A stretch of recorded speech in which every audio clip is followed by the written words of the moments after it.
ഭരണവിരുദ്ധ വികാരമാണ് അൻവറിലേക്ക് കിട്ടുന്ന ഓരോ വോട്ടും. ഈ വോട്ട് ആർക്ക് കിട്ടേണ്ടതാ? മുമ്പായിരുന്നെങ്കിൽ കോൺഗ്രസിന് മാത്രമായിരുന്നു ഇതിൻ്റെ ഭൂരിപക്ഷം കിട്ടുന്നത്. ഇനി ഓരോ മണ്ഡലത്തിലും BJP തങ്ങളുടെ ശക്തി തെളിയിക്കാൻ വേണ്ടിയിട്ട് ആക്റ്റീവായി കോൺഗ്രസ് ജയിക്കുമെന്ന് തോന്നുന്നൊരു മണ്ഡലത്തിൽ BJP ആക്റ്റീവായാൽ, ഇടതുപക്ഷം തങ്ങളുടെ വോട്ടുകളെ ഉറപ്പിച്ച് നിർത്തിയാൽ അവിടെ തോക്കുന്നതും കോൺഗ്രസ് ആയിരിക്കും.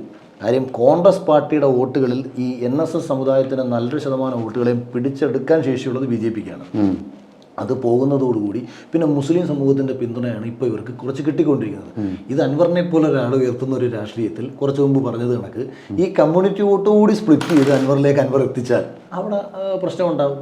ഇനി മുസ്ലിം വോട്ട് കിട്ടാൻ വേണ്ടിയിട്ട് കോൺഗ്രസ് വീണ്ടും വർഗീയത പറയാൻ തുടങ്ങിയാൽ ഹിന്ദുക്കൾ വീണ്ടും കോൺഗ്രസിൽ നിന്ന് അകന്നു പോകും. അപ്പോൾ അവിടെ വളരെ ബുദ്ധിപരമായിട്ട് BJPക്ക് വോട്ട് ചെയ്യണോ CPM വോട്ട് ചെയ്യണോ എന്ന് തീരുമാനിച്ചാൽ BJP എന്തായാലും ജയിക്കത്തില്ല. എന്തായാലും ലവന്മാർ മുസ്ലിം തീവ്രവാദത്തെ പിന്തുണയ്ക്കുന്നവരാ. അപ്പോൾ പിന്നെ ഒരു കാര്യം ചെയ്യുക, വോട്ട് CPM